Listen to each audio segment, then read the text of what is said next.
Pun. Bismillahirrahmanirrahim. Assalamualaikum warahmatullahi wabarakatuh. Alhamdulillahirabbil alamin. Rabbi shrahli sadri wa yassirli amri wahlul 'uqdatam min lisani yafqahu qawli amma ba'd. Pertama-tama kita panjatkan puji syukur kehadirat Allah Subhanahu wa taala yang mana pada kesempatan hari ini kita masih menghirup udara yang segar. Bayangkan saudara-saudara kita yang sekarang berbaring di rumah sakit yang membutuhkan berbagai macam oksigen, banyak oksigen sehingga perlu membayarnya.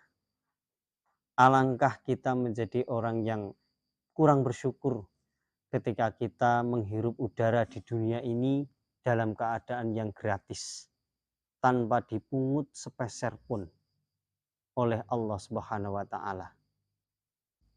Maka dari itu kita wajib bersyukur setiap hari. Dengan apa? Pada tema kali ini kita akan membahas berkaitan dengan sholat. Ada sebuah ayat yang mengatakan berfirman innas sholati wa nusuki wa mahmahya wa mamati lillahi rabbil alamin. Innas sholati, sesungguhnya sholatku, wa nusuki, ibadahku, wa mamati, matiku, lillahi rabbil alamin, hanya untuk Allah Subhanahu wa taala. Innas sholati, sholatku. Sholat adalah salah satu ibadah yang langsung diperintahkan oleh Allah Subhanahu wa taala. Yang langsung diperintahkan kepada Allah Subhanahu wa taala untuk melaksanakannya adalah 5 waktu. Ada subuh, ada zuhur, ada asyar, ada maghrib, ada isya. Semua itu adalah ada aturannya. Semua ada tata cara untuk melaksanakannya. Tidak semaunya kita melaksanakan ibadah subuh, zuhur, asar, dan lain-lain itu semau kita sendiri. Apa fungsi dari sholat ini? Sholat adalah perwujudan kita menyembah Allah Subhanahu wa taala. Sholat adalah bentuk kita menghambakan diri kita kepada Allah Subhanahu wa taala. Ketika kita tidak pernah sholat, maka itu perlu dipertanyakan menghambanya kepada Allah. Perlu dipertanyakan bahwasannya dia mengakui adanya Allah Subhanahu wa taala. Karena dengan sholat tersebut adalah sarana kita berkomunikasi dengan Allah Subhanahu wa taala. Maka dari itu, jangan sekali-kali meninggalkan sholat 5 waktu. 5 waktu dalam satu waktu paling tidak hanya 5 menit, 7 menit, kita sudah selesai. Alangkah kita tidak bersyukurnya ketika kita tidak melaksanakan. Innas sholati, sesungguhnya sholatku. Kemudian wanusuki, ibadahku. Banyak sekali ibadah wajib, ibadah sunnah yang bisa kita kerjakan di dunia ini. Banyak sekali amalan-amalan yang wajib, amalan-amalan yang sunnah yang bisa kita kerjakan untuk apa? Untuk menjeli ibadah-ibadah yang wajib tersebut. Sehingga apa? Menjadi komplit. Antara ibadah yang wajib dan ibadah yang sunnah itu akan saling mendukung. Apa saja yang dikatakan dengan ibadah yang sunnah tersebut? Salah satunya adalah ibadah sholat duha. Ketika pagi hari kita gunakan waktu kita untuk ibadah sholat duha. Sholat duha paling tidak 2 rakaat. Kita sempatkan. Berkaitan dengan sholat duha adalah berkaitan dengan rezeki. Maka dari itu memintalah kepada Allah Subhanahu wa taala dengan melaksanakan ibadah duha tersebut. Apalagi ibadah yang sunnah yang perlu kita laksanakan bila kita mampu, yaitu puasa Senin dan Kamis. Semua itu yang kita kerjakan, kita adalah itibak kepada Nabi. Itibak kepada Nabi adalah meniru apa yang dikerjakan oleh Nabi Muhammad Sallallahu Alaihi Wasallam. Inna sholati wa nusuki wa mahmahya. Hidupku. Kita diberikan kehidupan di dunia ini.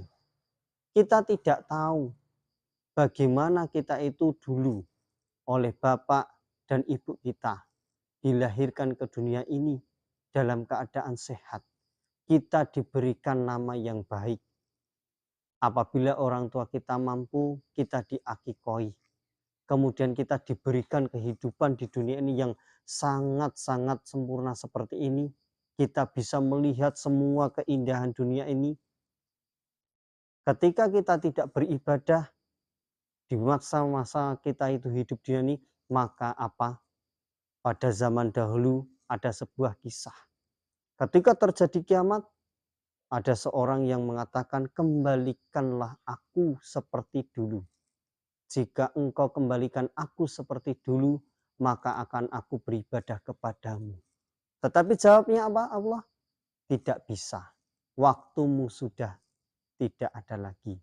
Dulu aku berikan waktu untuk beribadah kepadaku, tapi kau menyia-nyiakan apa yang waktu yang kuberikan kepadamu. Sudah cukup waktumu hidup di dunia. Nah, itulah. Dari peristiwa tersebut, maka dapat kita simpulkan, mari kita gunakan hidup kita di sini untuk beribadah. Bekerja, ibadah. Apapun yang baik-baik adalah kita sertai dengan niat ibadah. Insya Allah menjadi istilahnya tabungan kita nanti di akhirat. Wa mamati, matiku. Setiap orang yang bernyawa pasti akan mengalami kematian. Kematian ada dua, yaitu husnul khotimah dan su'ul khotimah. Apa yang dimaksud dengan husnul khotimah? Yaitu akhir yang baik. Akhir yang baik bagaimana? Akhir yang baik sesuai dengan rutinitas kehidupan dia sehari-hari. Ketika dia itu adalah bekerja, ketika dia beribadah, maka dia akan husnul khotimah, ya seperti itu. Seperti kehidupan yang dia lakukan sehari-hari. Tetapi ketika dia su'ul khotimah atau akhir yang tidak baik, maka pasti perilakunya dalam kehidupan sehari-hari juga tidak baik. Misalkan pada saat minum khamr, pada saat melakukan perjudian, atau pada saat hal-hal yang maksiat. Itu namanya adalah su'ul khotimah. Sebagai penutup, mari kita sebagai makhluk Allah, kita gunakan waktu kita ini untuk melaksanakan ibadah sholat sebagai perwujudan kita menghambakan Allah. Kita menghambakan diri kepada Allah, kita memuja, memuji kepada Allah dengan berbagai macam kegiatan ibadah. Baik itu ibadah wajib dan itu ibadah sunnah. Sekian, terima kasih. Semoga bisa diterima di teman-teman pemirsa Ngadingo. Terima kasih. Kurang dan lebihnya mohon maaf. Wassalamualaikum warahmatullahi wabarakatuh.